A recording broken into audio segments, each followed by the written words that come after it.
Hello students, welcome back in English class. Today I would like to share a simple secret of life. Students, life is never a cakewalk for anyone. Anyone means anyone. Life always gives us hope. It gives us courage to live. We experience both happiness as well as sorrows while facing life, while moving ahead in life. There are always two sides of a same coin. There is no single person who has not faced any problems in his life. While climbing the ladders of success, every single person has gone through every kind of difficulty. There are both joyful as well as sad moments in life. But that doesn't stop us from living a life to the fullest. Everyone who has made it to the top, had always same exceptional qualities of fighting back and not giving to the failures. There are many who give in to the circumstances, but as well as there are very few people who fought back with their circumstances and they were not ready to surrender themselves to the unfavorable situations. It all rests in our hand as to which path we want to go or which path we choose and how far we travel. The same kind of personality that about whom we are talking about is Nelson Mandela. He became the first black president of South Africa. He changed the whole picture of South Africa and gave rights to his people. But it was not possible in a day for him. So let's start discussing the life story of Nelson Mandela.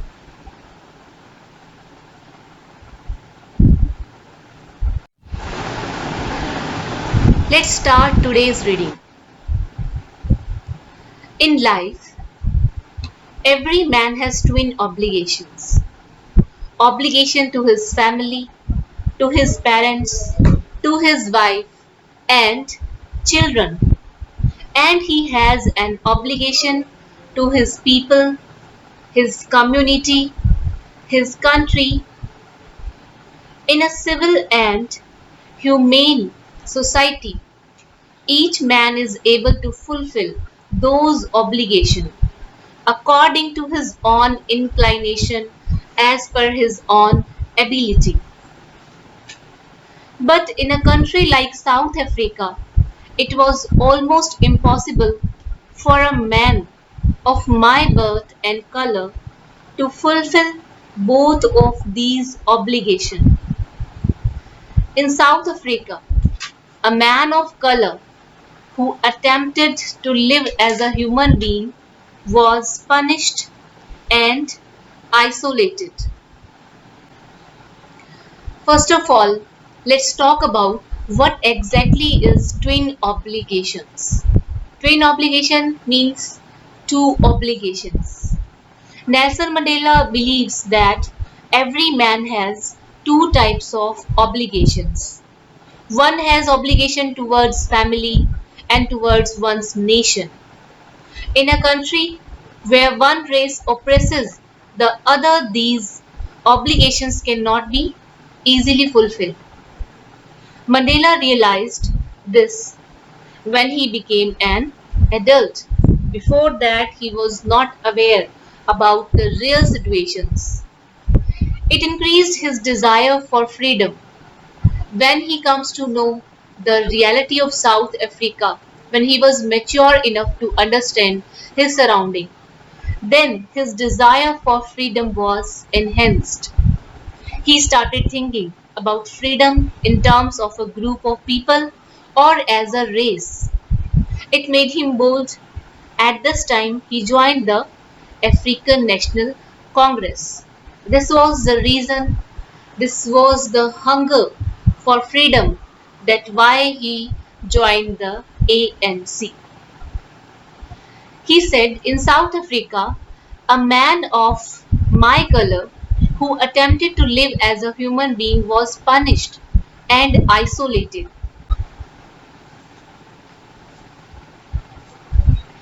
Mandela said, in South Africa, a man of color who attempted to live as a human being was punished and isolated. In Africa, a man who tried to fulfill his duty to his people, that people was inevitably ripped from his family and his home and was forced to live a life apart, a twilight existence of secrecy and rebellion. I did not in the beginning choose to place my people above my family, but in attempting to serve my people, I found that I was preventing from fulfilling my obligation as a son, as a brother, a father, and a husband. So here, student, he explained his inability, that who exactly stopped him, who exactly stopped Mandela to fulfill his twin obligation. The first obligation towards his family, towards his mother, father. He was always in need to fulfill his duty towards his family, but the circumstances always stopped him to do so. So, as per Mandela, every human being, we all have our own responsibility towards our family and towards our society as well. So, generally, under normal situation, under normal circumstances, a person can maintain this balance and a person can fulfill all his obligations towards his family and towards his nation as well. But in a country like South Africa, it was never so easy for anyone, for people like black people, for us. When a person of color would come up for a society, he would be arrested and taken away from his family, thus keeping them from fulfilling both responsibilities. In the beginning, Mandela, he did not put his people over his family. He was also thinking about his family, about himself. But it was only later when he realized that in order to be there for his people, for his family, for his father, mother, he was compromising his duty towards his own family. So I think, student, it's clear to you that what exactly happened there in South Africa when Mandela comes to know what kind of surroundings were there, what kind of rules and regulations and norms they white people have applied on black people, and just due to that he was not able to fulfill his own desires, his own duty towards his family members and for his nation. I was not born with a hunger to be free. I was born free, free in every way that I could know. Free to run in the fields near my mother's hut, free to swim in the clear stream that ran through my village, free to roast mealies under the stars. Mealies means sweet corn, and ride the broad backs of slow moving bulls. As long as I obeyed my father and abided by the customs of my tribe, I was not troubled by the laws of man or God. So he said he did not have the plan to stand against the apartheid system early in life because nothing was planned as per him. It's not like that you born in a family and after a few years you will decide everything, that I will fight like this and I will do all that. Life has its own pace and life has its own plan. We are always planning to do something, but always and always thing happens as per whatever is written. So he said it was not decided from the early, or it was not decided by me that I will be the black president. He also lived his childhood like any normal child in South Africa.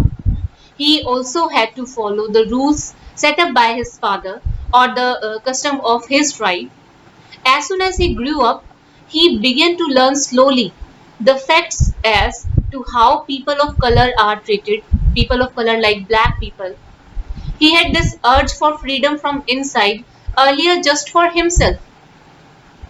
As he was at his teen age or as he was in college, as a young people, he was in need of his own freedom.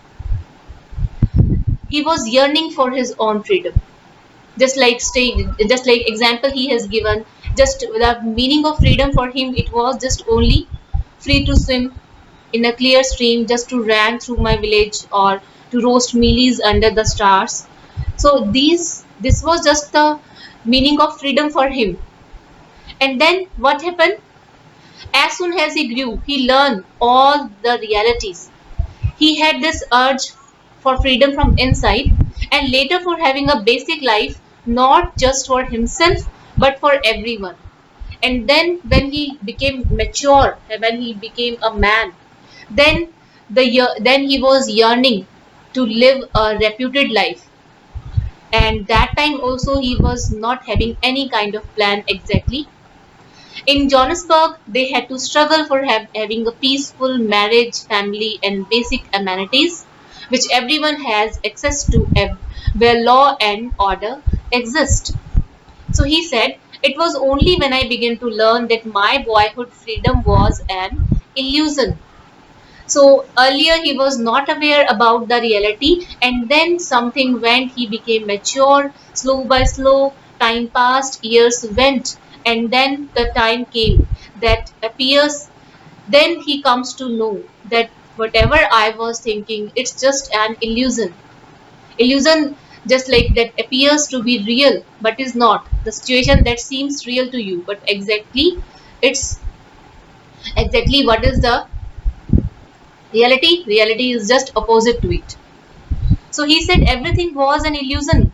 When I discovered as a young man that my freedom had already been taken from me. So slow by slow I have learned everything, that I am not free exactly. That I began to hunger for it. So slow by slow I learned everything, and day by day the hunger, the yearning for hunger, the longing for freedom, it was increasing in my heart. At first, as a student, I wanted freedom only for myself. The transitory freedoms of being able to stay out night, read what I pleased, and go where I choose. At first, he was yearning for these things. Then later, as a young man in Johannesburg, he yearned for the basic and honorable freedoms of achieving my potential, of earning my keep, marrying, having a family, freedom not to be obstructed in a lawful life. So see, day by day, years by years. So he was struggling for his life. He was struggling to have a peaceful marriage life, to have a family, to have the basic amenities which everyone has to access to, where law and order exist. But then I slowly saw that not only was I not free, but my brothers, my sisters, nobody was free. I saw that it was not just my freedom that was curtailed, but the freedom of everyone who looked like I did. That is when I joined the ANC, African National Congress. And that is when the hunger for my own freedom became the greater hunger for the freedom of my people. So, why exactly Nelson Mandela joined the African National Congress? When he realized it is not only him whose basic rights were curtailed, whose basic rights were snatched from him, whose basic rights were snatched away, but of all those who looked like him, who were black. He had this fire inside him to free his people from the injustice.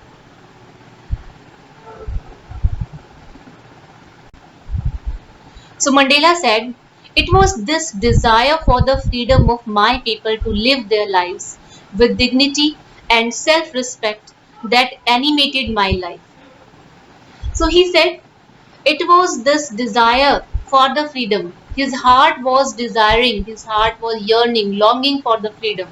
Not only longing for his own freedom, he was thinking now about, as a man, about his family, about his society, and even about his nation as well. He said that transformed a frightened young man into a bold one.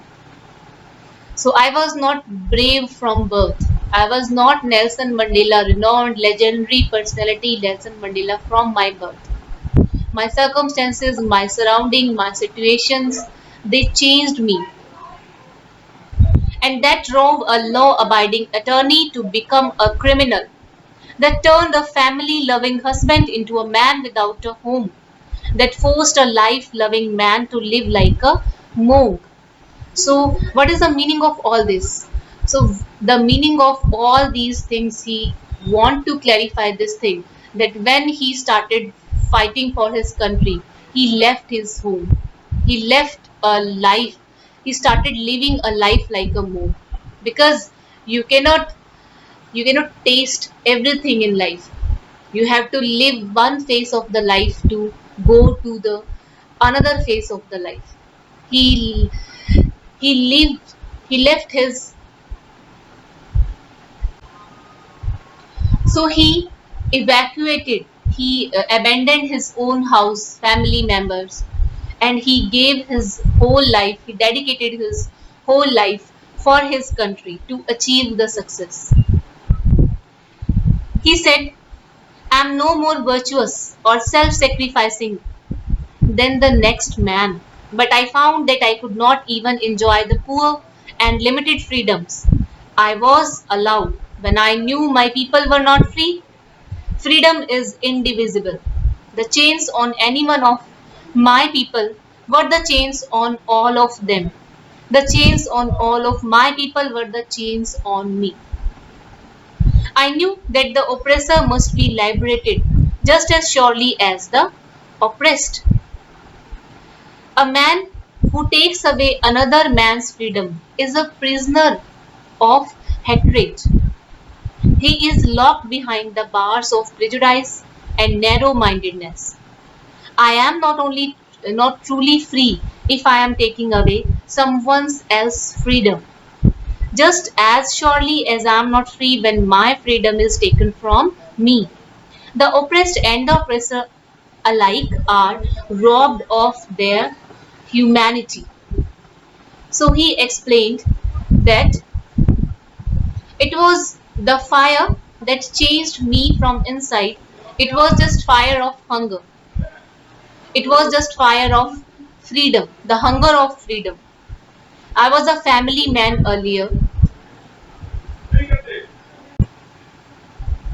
So he said that he was a family man and he was slowly, gradually, he became a changed personality. It was this fire that changed him completely as a man from being scared to brave, a lawyer to the one breaking the law, and a family man without a home, and a lively man into being a monk. So here you can see all the changes. Earlier he was a family man, then he became a monk for his country. He was a lawyer, then he became a lawbreaker. He was a lively man, and then he became a sadhu, a social man changed into a rebel. It was the knowledge that he and his people have restricted freedom that made him into a selfless man as opposed to before. According to Mandela, freedom cannot be divided. Snatching it away from some was equivalent to taking it away from everyone, and that means taking it away from me as well. So he mentioned that he needs to free. The oppressor is as high as that the oppressed because the oppressor is bounded by the shackles of hatred. If you are bounding someone, if you are oppressing a people, then you are oppressing yourself as well. You are also bounded. If you are giving foundation to anyone, then you are making a fence surrounding you also. He has the weight of all the people who he has tormented, for he carries the curses of all of their families. For taking away someone else's freedom and making them a prisoner. So it's a curse for everyone, especially for an oppressor. He becomes a prisoner of biasness. Thus he is robbed of his humanity and need to be freed. So it's not easy to become an oppressor. An oppressor is also a sufferer. So students, I hope it's clear to all of you. This chapter is really very important for our class. Let's take a quick recap whatever the main points we have in this. So this chapter exactly is an extract from the autobiography of Nelson Mandela, A Long Walk to Freedom. He became the first president of South Africa, and in this chapter it begins the chapter is begin with the description of inaugural ceremony which took place on the 10th of May 1994, where the entire nation along with many international leaders embraced the victory of a newly fairly elected government.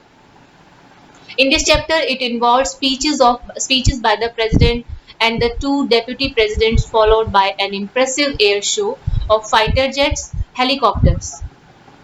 Long ago, in the first decade of the 20th century, white supremacy introduced the system of apartheid and made life a living hell for all the dark-skinned people there. It gave rise to one of the most inhuman society of the world. Many people struggled, many people sacrificed their life to remove this apartheid system in Africa.